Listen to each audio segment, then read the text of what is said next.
तब हमारे पास transfer metre में हम ड्राइव वाले सवाल देखते हैं। तो सबसे पहले हमारे पास ट्रांसफर मीटर में तार है। मैंने इस तरह से बच्चों को बोला है इनलार्जमेंट, ट्रांसलेशन, रिफ्लेक्शन और रोटेशन। रिफ्लेक्शन तो अगर हमें ड्राइव करना हो ना तो हम पहले लेते थे रिफ्लेक्शन, फिर इक्वेशन ऑफ अ लाइन, फिर रोटेशन में हम रोटेशन, फिर सेंटर, फिर एंगल। ट्रांसलेशन में हम ट्रांसलेशन और ट्रांसलेशन वेक्टर। इनलार्जमेंट में हम इनलार्जमेंट, सेंटर और स्केल फैक्टर। ये सारी चीज़ें आप स्केल फैक्टर, सेंटर पॉइंट आपको इनलार्जमेंट की प्रीवियस वीडियो में मिल जाएगी। ट्रांसलेशन में आप ट्रांसलेशन वेक्टर आप सीखोगे। रिफ्लेक्शन में मैंने आपके पास मिरर लाइन आपको मतलब इक्वेशन ऑफ अ लाइन निकालना सिखाया है। रोटेशन में आपको ये सारी वीडियोज आपको मेरे यूट्यूब चैनल पे मिल जाएगी। रोटेशन में सेंटर और एंगल करने कैसे निकालना सिखाया है। अब हमें पता कैसे चलेगा, मैं बोलता हूँ ट्रांसफॉर्मेशन से चार भाई हैं, इनलार्जमेंट, ट्रांसलेशन, रिफ्लेक्शन और रोटेशन। अगर फीडर शेप हमारे पास क्या हो रहा है, चेंज हो रहा है, मतलब टाइप क्या हो रही है, चेंज हो रही है, तो वो हमारे पास क्या इनलार्जमेंट है। अगर चेंज नहीं हो रहा हमारे पास ऑब्जेक्ट और इमेज तो वो ट्रांसलेशन, रिफ्लेक्शन या रोटेशन। ठीक है। अब अगर हमारे पास ट्रांसलेशन भी ये होता है कि फीडर अगर हमारे तो डायरेक्ट होता हुआ दिखता है।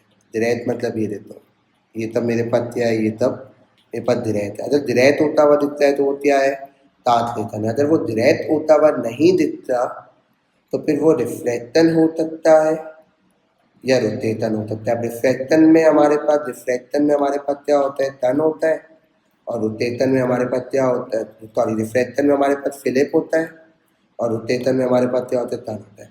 तब अगर आपको फीडर डायरेक्ट होता हुआ नहीं दिख रही, फिर आप ये देखते हो कि अदर लाइन हमारे पास पैरेलल है तो वो हमारे पास क्या है, रिफ्लेक्शन है। अगर वो लाइन पैरेलल नहीं है, मतलब इंटरसेक्ट कर रही है, तो ऑटोमेटिकली क्या हो जाएगा, रोटेशन अपने पास हो जाएगा। आगे हम सवालात अपने पास देखते हैं। अब देखो, सबसे पहला हमारे पास सवाल मौजूद आएगा, अपने पास देखते रहिएगा, अपने पास वेट करिएगा। पहले मैं इनलार्जमेंट का करवाता हूँ तो ठीक है। अब ये सवाल है, सबसे पहले मेरे पास ऑब्जेक्ट और इमेज है, हमें क्या करना है, डिस्क्राइब करना है। क्या फीडर में तब्दीली आ रही है, फीडर हमारे पास बड़ी या छोटी हो रही है, टेन हो रही है फीडर, ये क्या हो रही है, इनलार्जमेंट। अब इनलार्जमेंट, अब हमें क्या निकालना पड़ेगा, सेंटर और स्केल फैक्टर। ये नहीं लिखना, निकालना है। अब सेंटर ऑफ इनलार्जमेंट कैसे निकलता था, कहाँ पे भी दो लाइनें हमारी मीट कर रही हो।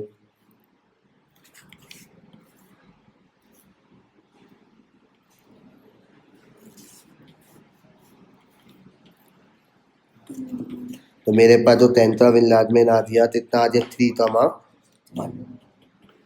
फिर स्केल फैक्टर का फॉर्मूला क्या था, स्केल फैक्टर का फॉर्मूला था image length upon object length. ये ऑब्जेक्ट है और ये इमेज है, तो ऑब्जेक्ट की लेंथ मेरे पास कितनी गिवन है, ऑब्जेक्ट की लेंथ मेरे पास गिवन है, मेरे पास 2 है, और इमेज की लेंथ मेरे पास इतनी है, 4 है। तो मेरे पास ये इमेज की आ गई 4, ऑब्जेक्ट की आ गई 2, तो आंसर क्या लिख दिया, -2। तो ये -2 क्यों लिखा, तुझे फीडर क्या बन रही है, अपोजिट बन रही थी। ये हमने इनलार्जमेंट को क्या कर दिया, डिस्क्राइब कर दिया अपने पास।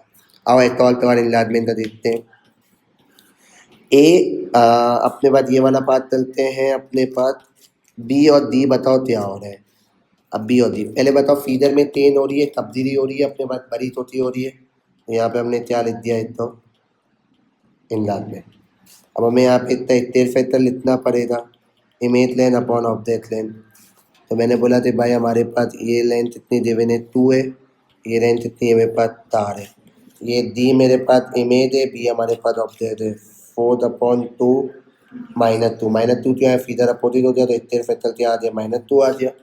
सेंटर पॉइंट लिखना है, ये पॉइंट और ये पॉइंट सेम है, ये हो दिया।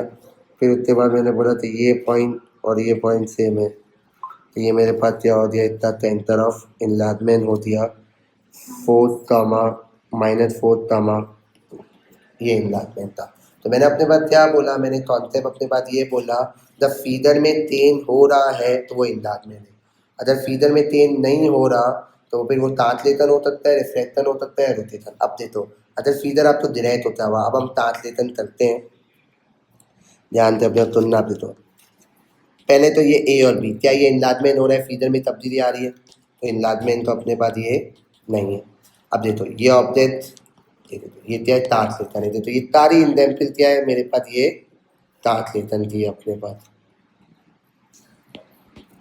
अगर ये रिफ्लेक्शन उत्तेजन होता तो यही अगर मेरे पास होता तो ये यूं हो जाता, चाहे रिफ्लेक्शन होता या उत्तेजन होते तो ये यूं हो जाता अपने पास, या मैं तो अपने पास ये बोलूँ ये यूं हो जाता, ये यूं रिफ्लेक्शन। तो मैंने बोला कि भाई ये क्या हो रही है, मेरे पास डिरेक्ट हो रही है। तो ये मेरे पास क्या हो जाए, यहाँ पे ट्रांसलेशन हो जाए अपने पास। फिर उसके बाद ये पॉइंट और ये पॉइंट मेरे पास क्या है, सेम है अपने पास। तो एक पॉइंट पे जाना है, तो 1 2 3, 3 लेफ्ट, 1 2 3 तार। तो मतलब मेरे पास हो गया 3 लेफ्ट और तार ऊपर। अगर आपको बाती से भी तय करना है तो यहाँ 3 लेफ्ट और कितना हो गया, तार ऊपर हो गया।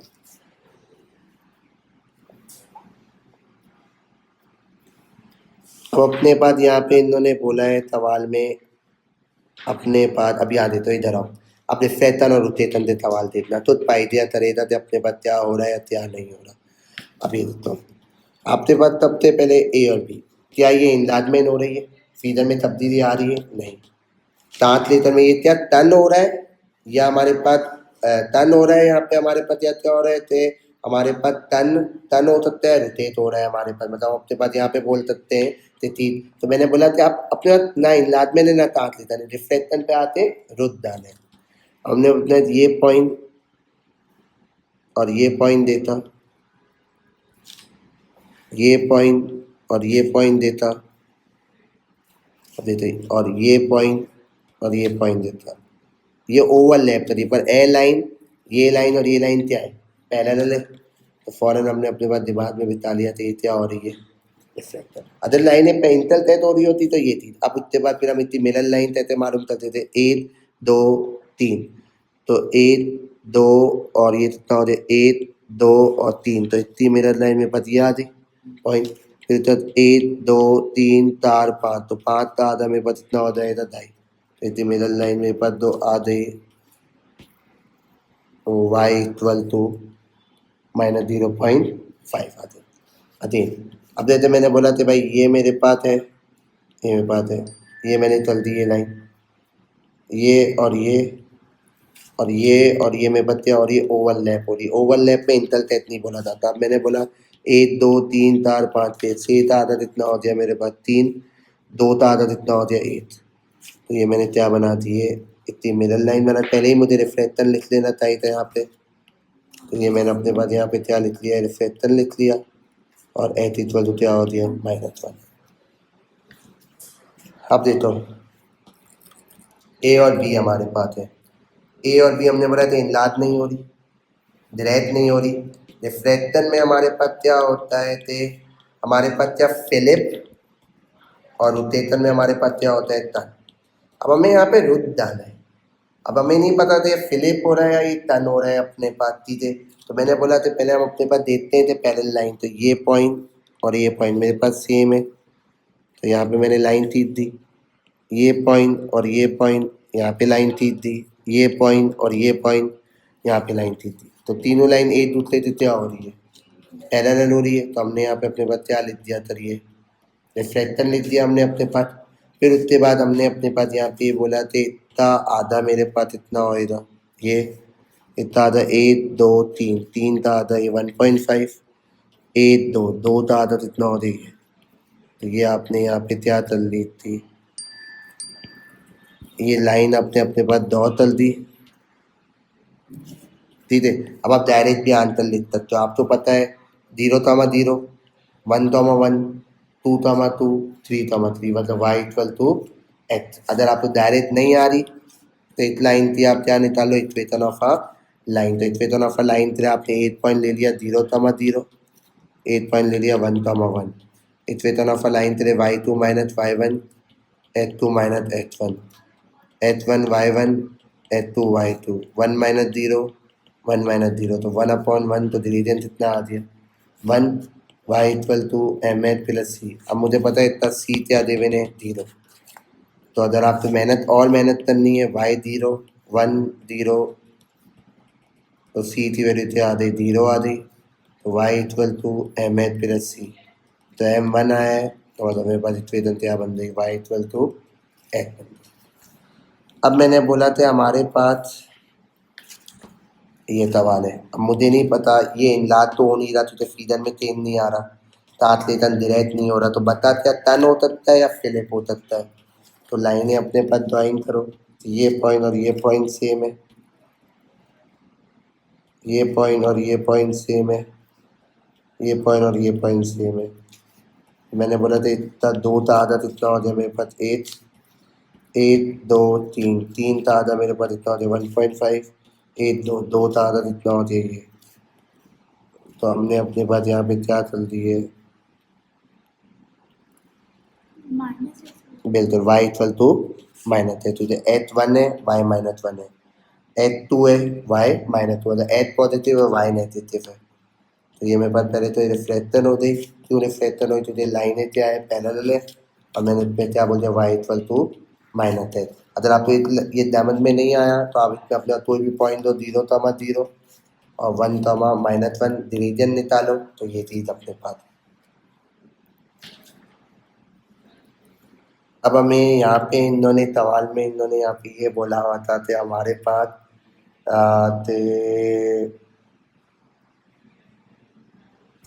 अगर मैं अपने बाद एटॉल सवाल की बात करता हूँ तो